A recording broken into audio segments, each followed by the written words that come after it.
اس کو سراہا گیا ہے اور عام پبلک میں بھی میں نے ابھی کوئی ان کے خلاف کوئی منفی آرٹیکل نہیں دیکھا کہ ہاں یہ ہو سکتا ہے کہ ٹیکنیکل حوالے سے کسی نے کچھ اس پر اپنی رائے دی ہوگی ضرور، لیکن اس کے جواب میں پھر آ رہا ہے یہ ڈیبیٹ تو خیر چلتی رہتی ہے، کوئی مسئلہ نہیں ہے۔ مولانا صاحب اس وقت صورتحال یہ ہے کہ جو مرکز سے اسلام آباد سے بات آ رہی ہے کہ ججز کی تعداد 17 سے بڑھا کر 23 کی جا رہی ہے اور یہ پروپوزل یا ایک بل جو ہے وہ پیش ہونے والا ہے ایک آدھ دن میں۔ میں یہی عرض کر رہا ہوں نا کہ ہمیں تو 27ویں ترمیم کے بارے میں بھی کہا جاتا رہا اور ہم نے اس پر رد عمل بھی دیا، لیکن بعد میں تردید آ گئی کہ نہیں کوئی ایسی تجویز ابھی تک نہیں ہے، اس وقت تک ہمارے پاس ایسی کوئی تجویز سامنے نہیں آئی۔ چیف جسٹس اور پھر پرائم منسٹر صاحب بھی ملک سے باہر ہیں، ان کی غیر موجودگی میں تو ایسی کوئی ترمیم جو ہے وہ تجویز کے طور پر سامنے آ بھی نہیں سکتی۔ کسی کی رائے ہو سکتی ہے، اگر کسی کو اپنی رائے لانچ کی ہو تو اپنی بات ہے۔ چیف جسٹس صاحب کی طرف سے فل کورٹ اور اس کے بعد جو 8 نومبر کو اجلاس بلایا گیا ہے سپریم جوڈیشل کونسل کا، اور کچھ ایسی چیزیں ہیں جس سے حکومت یہ سمجھتی ہے کہ کچھ ایسا ہے کہ جو مقاصد جن مقاصد کے لیے 26ویں آئینی ترمیم لائی گئی تھی شاید اس کے اثرات کو یا اس کے اسباب کو ختم کرنے کی کوشش کی جا رہی ہے۔ اس کا کس کو اختیار ہے کہ وہ اس قسم کے تبصرے کرے؟ اگر کسی کا ہے تو اس کا معنی یہ ہے کہ وہ عدالت کو ایک فریق سمجھتی ہے کہ عدالت ایک کھلونا بنتے رہیں یا حکومت اور اپوزیشن کے بیچ میں تقسیم ہوتے رہیں۔ اگر عدالت ایسے اقدامات کرتی ہیں کہ وہ خود کو اس بحث سے نکالنا چاہتی ہیں تو اچھی بات ہے۔ آپ یہ سمجھتے ہیں کہ یہ جو اقدامات کیے جا رہے ہیں چیف جسٹس کی طرف سے یا سپریم کورٹ کی ججز کی طرف سے، ابھی کوئی ایسی بات نہیں کی جا سکتی کہ وہ کسی کے فیور کر رہے ہیں یا کسی کی مخالفت کر رہے ہیں، لیکن یہ ہے کہ خود سے اس سے معنی نکالنا کہ شاید یہ فلاں کے حق میں ہیں یا فلاں کے حق میں ہیں، تو ہم نے تو عدلیہ کی اصلاحات کی بات کی ہی اسی لیے ہے کہ جج صاحبان جو ہے وہ سیاست میں فریق نہ ہوں اور فیصلے اصول کی بنیاد پر ہوں۔ مولانا صاحب آپ دو صوبوں کی خصوصی طور پر بات کرتے ہیں کہ امن و امان کی صورتحال بہت ابتر ہے، مگر یہ کہ کسی بھی سطح پہ اس چیز کا نوٹس نہیں لیا جا رہا۔ آپ سمجھتے ہیں کہ ڈیرہ اسماعیل خان میں جو صورتحال ہے نہ صرف جو سراؤنڈنگز ہیں، اندرون شہر بھی صورتحال جو ہے وہ بے امنی کی ہے، بہت زیادہ تھریٹس ہیں، یہاں تک کہ ایک ڈپٹی کمشنر کی طرف سے ایک لیٹر جاری ہوا ہے جس میں افسران کو اور سرکاری ملازمین کو گھروں میں مقید رہنے کی اور انہیں غیر ضروری طور پر باہر نکلنے سے منع کیا گیا ہے۔ یہ صورتحال تو کبھی بھی تاریخ میں نہیں رہی جب بہت زیادہ دہشت گردی کی صورتحال تھی۔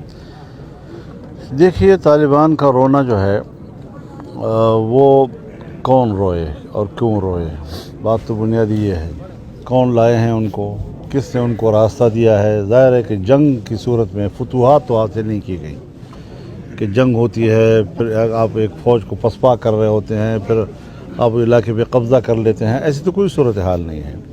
ہر جگہ پر ہماری انتظامیہ بھی موجود ہے، ان کے دفاتر بھی موجود ہیں، وہ کام بھی کر رہے ہیں، وہ اپنے ریٹ بھی جو ہے وہ بتا رہے ہیں کہ ہماری یہاں پر کنٹرول ہے، لیکن اس کے باوجود ریٹ کیوں ختم ہو گئی، کیوں ختم ہو رہی ہے؟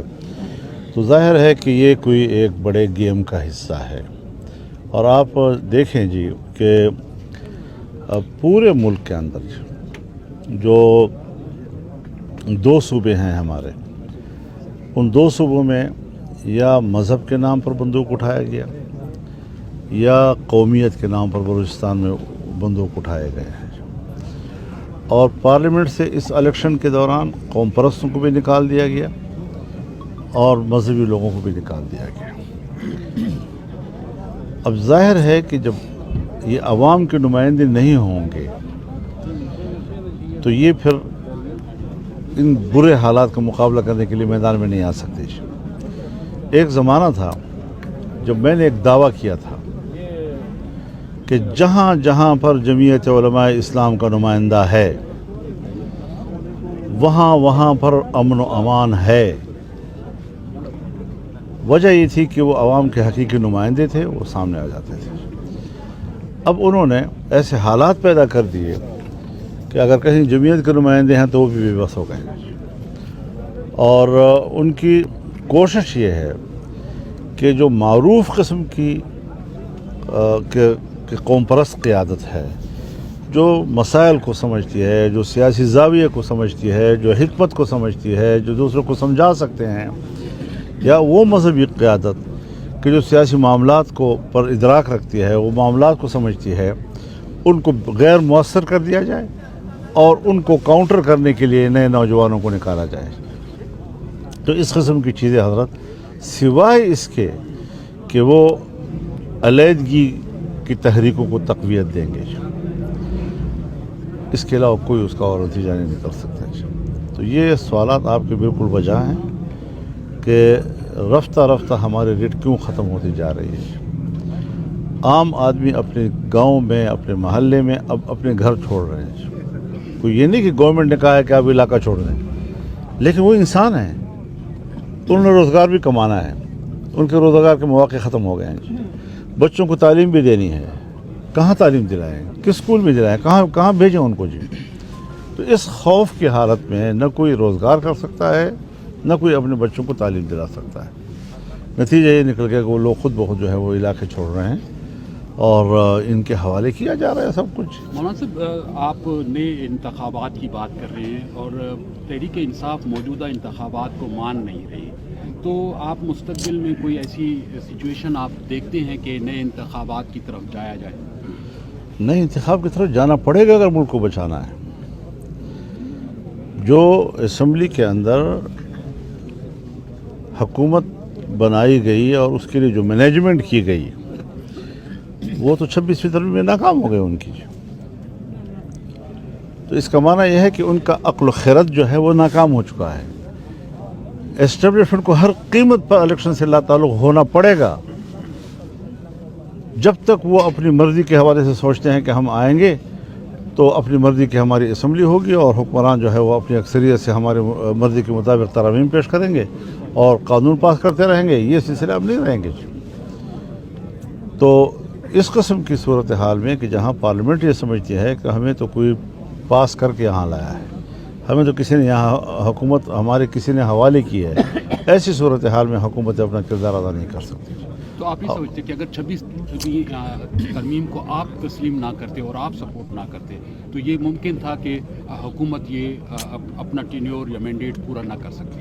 دیکھیے، بات مینڈیٹ کی نہیں ہے، بات یہ ہے کہ اصولاً کون سی چیز صحیح ہے، کون سی چیز غلط ہے۔ 56 کلازز ہیں جو اوریجنل ڈرافٹ کے اندر موجود ہیں اور 56 کلازز سے ہم اس کو 22 کلازز پہ لے آئے۔ اس کے بعد اگر ہم ووٹ نہیں دیں گے تو وہ جو انہوں نے اندر سے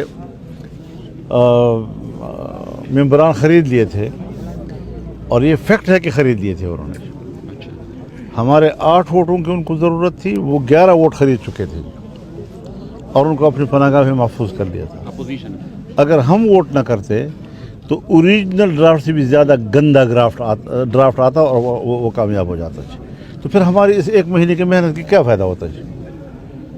تو ظاہر ہے کہ ہم نے جہاں پر آئین کو اس قسم کی کدورتوں سے پاک رکھا ہے اور جس طرح ہم نے آئین میں صحت مند قسم کی چیزیں قبول کی ہیں، شاید اگر ہم اس جگہ پر آ کر کہ ہم نے اپنے اہداف حاصل کر لیے ہیں اور پھر 5 کلازز ہم نے اپنے شامل کی ہیں کہ جو جمعیت علماء اسلام کے منشور سے متعلق ہیں، وہ اس میں آگے 27 ہو گئے ہیں۔ اگر ان 27 کو ہم اس وقت ووٹ نہ کرتے تو آپ نے دیکھا نا جی کہ پی ٹی آئی نے ووٹ نہیں کیا، وہ اپنے حالات کی وجہ سے، لیکن یہ بھی نہیں کہ ہمارے اوپر تنقید کی، ہماری تعریف کی کہ آپ نے بہت کچھ حاصل کیا ہے، اور وہ سمجھتے ہیں کہ اس میں ہماری بہت سی مشکلات بھی حل ہوئی ہیں، اور پھر ہم نے ان کو مسلسل اعتماد میں رکھا ہے جی، یعنی روزانہ کے حساب سے 1-2 میٹنگ ہے ان کے ساتھ، تاکہ ایک لمحے سے ان کو ہم آگاہ کر سکیں کہ جو مذاکرات میں جو ڈیولپمنٹس تھیں ان سے ہم نے مخفی نہیں رکھی۔ ان کو بھی اس بات کا ادراک تھا کہ اب اگر ووٹ نہیں ہوگا اور جمعیت ووٹ نہیں کرے گی تو پھر پھر 1 مہینہ ہم نے مذاکرات کیوں کیے؟ آخر ذوالفقار علی بھٹو اور مفتی محمود کے بیچ میں تو مذاکرات ہوئے تھے نا جی، دونوں ٹیمیں بیٹھی تھیں اور کوئی 31 مطالبات جو ان کے دن پر اتفاق رائے ہو گیا تھا، تو اس طریقے سے تو اختلاف بھی ہوتے ہیں اور پھر مذاکرات بھی ہوتے ہیں. تو جمہوریت کا معنی یہی ہے. یہاں یہ نہیں ہے کہ بس حکومت اور اپوزیشن ایک موضوع اسمبلی میں آ جاتا ہے. تو ہم نے یہ بھی کہا تھا کہ ہر چند کہ ہم اس اسمبلی کو ڈیجیور نہیں سمجھتے, لیکن ڈیفیکٹو تو ہے. اب اس میں کچھ تو کرنا ہوتا ہے جی. اگر ہم ساتھ نہ دیں اور اس طریقے سے وہ ہاتھ مروڑ کر گردن مروڑ کر اپنے نمبر پورے کر لے تو پھر کیا نقصان ہوتا ہے, ملک کا کیا نقصان ہوتا ہے. مولانا صاحب, آپ تواتر کے ساتھ نئے انتخابات کی بات کر رہے ہیں, تو کیا اس وقت ملک متحمل ہو سکتا ہے نئے انتخابات کا؟ اگر دھاندلی والے الیکشن کا متحمل ہو سکتا یا نہیں ہو سکتا, یعنی وہ کیوں کرایا گیا؟ پھر حالات میں کون سی اتنا فاصلہ ہے کہ آپ صرف اپنے مطلب کے لیے دھاندلیاں کریں اور اسمبلیاں وجود میں لائیں, اور اگر شفاف الیکشن کے لیے کوئی مطالبہ کرتا ہے تو پھر حالات ایسے نہیں ہیں, تو پھر کیسے متحمل ہوگا؟ تو پھر ملک متحمل نہیں ہوگا. یعنی ابھی خدا نہ کرے اللہ تعالیٰ بچائے کہ اگر آپ نے 1 گھنٹہ پہلے حرام کھا لیا اور پیٹ بھر لیا, اور پھر گھنٹے کے بعد کہ بھائی حلال بھی کھا لو, اب کہ حالات متحمل نہیں ہیں اب اس کے. تو یہ ملک کے حالات, وہ یہ کہتے ہیں کہ ہم ملک کے حالات کو بہتری کی طرف لے آئے ہیں, اب ایک دفعہ پھر سے پیچھے چلے جائیں, یہ نقصانات کی. حضرت بہتری کی طرف لانا اگر عوام کے لیے ہے, اگر ملک کے لیے ہے, ملک ہمارا مشترک ہے. ملک ہمارا مشترک ہے. اگر ہم یہ اعلان نہ کرتے کہ شنگھائی تنظیم کی اگر ہمیں میزبانی ملی ہے تو ہمیں میزبان کی طرح کا رویہ اختیار کرنا ہوگا, تو یہ ملک کے لیے تھا نا, ورنہ ہم تو شور شرابہ کر سکتے تھے, اسلام آباد میں جلسے بھی کر سکتے تھے, اسلام آباد کے اندر ہم ایک دھرنا بھی دے سکتے تھے, کوئی ایسی بات تو نہیں تھی. پی ٹی آئی بھی کر سکتی تھی, چاہے مار کھائیں, چاہے جو بھی ہو سب کچھ ہو سکتا تھا.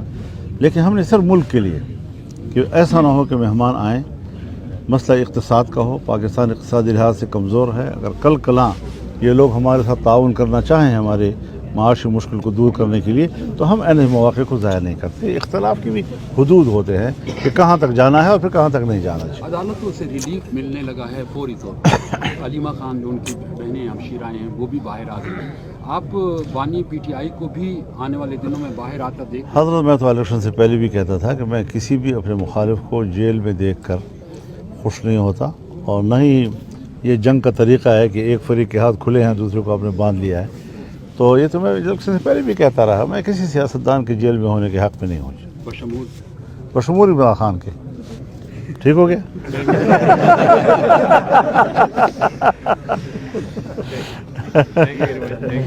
بڑی نواز.